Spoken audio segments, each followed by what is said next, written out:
Hi guys. So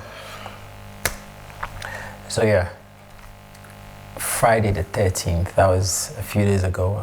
I was born on Friday the 13th. So Friday the 13th is usually like my lucky day, but this one wasn't lucky for Ghana, I guess.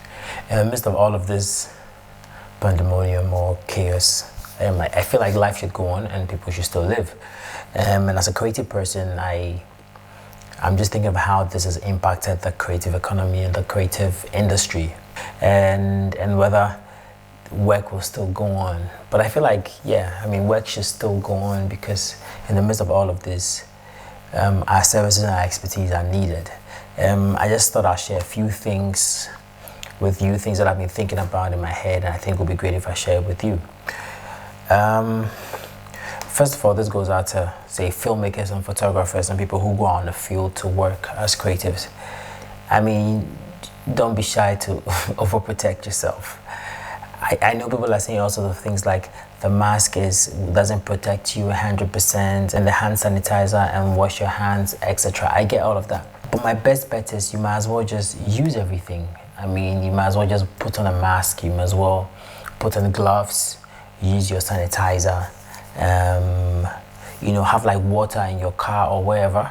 For those of you who have a car, if you don't have a car, have a bar of soap or liquid soap in your bag so that after everything, when you're done, you can just find water and wash your hands. I mean, there are lots of sources of water. You can find water and then wash your hands and protect yourself, and avoid touching your face. I know as creatives, sometimes when we're thinking, we want to be able to like touch our face and think and rub our hair and all of that. But hey, that time is over. We can't do that anymore. So we need to be careful. And I know sometimes just when you're told not to touch your face, that's when you feel like touching your face. But hey, that's something you can't do anymore, And also, I mean, clean up your gear before you go on set, after you go on set. Most of us are used to not cleaning our gear and just dumping it on our beds, etc. But now you should understand that there's a possibility that your gear might have picked up something that you don't want because you touched it or somebody touched it. So then make sure that you clean your gear. I mean, some of our cameras are waterproof to a large extent, and I feel like you can put, like, there are these detergents they sell in a liquid form. You can spray on a fiber cloth and you can clean your equipment, you can clean your gear, you understand? Clean everything, clean all the spaces, etc.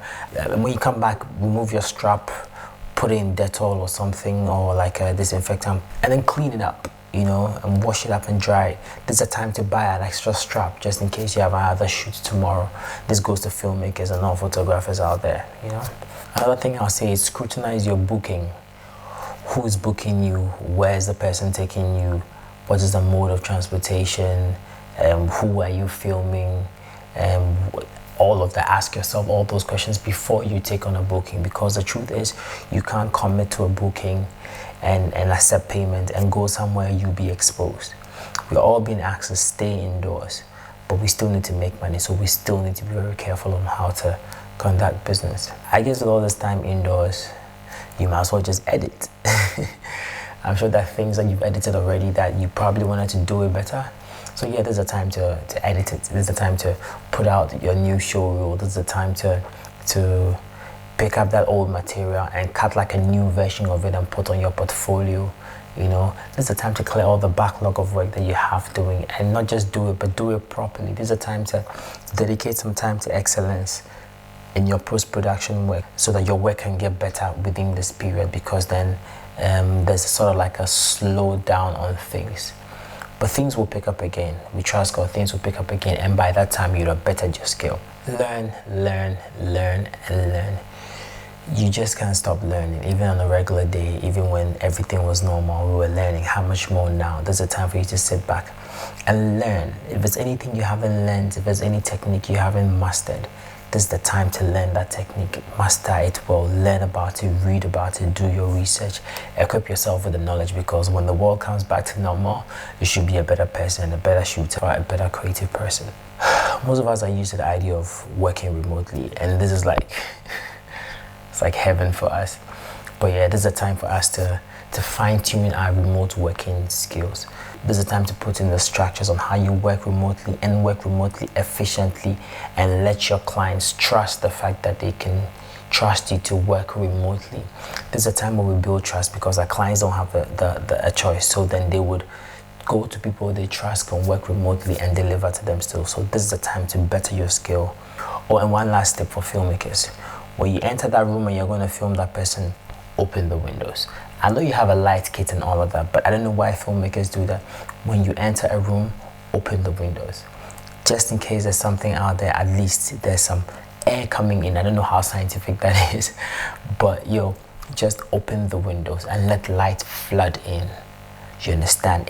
It's I think it's a safer. I feel like it's a safer, and also this gives us a chance to light better, to film outdoors. Do you understand? So that we can be far away from subjects, etc.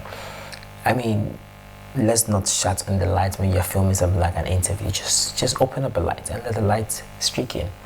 I also say there's a time for creatives to just go out there, take a paper, take a pen, go out there and sketch something. Go to a remote area, sit down, sketch the landscape, film the landscape, photograph the landscape. Do things that would inspire you. For once, let's just get away. Let's just recall and think and appreciate what nature is all about. Maybe that's why this whole thing is happening, so that we'll sit back and appreciate what we have. I will be bringing you more content as and when, so please subscribe to my channel and be sure to come back for more. Thank you.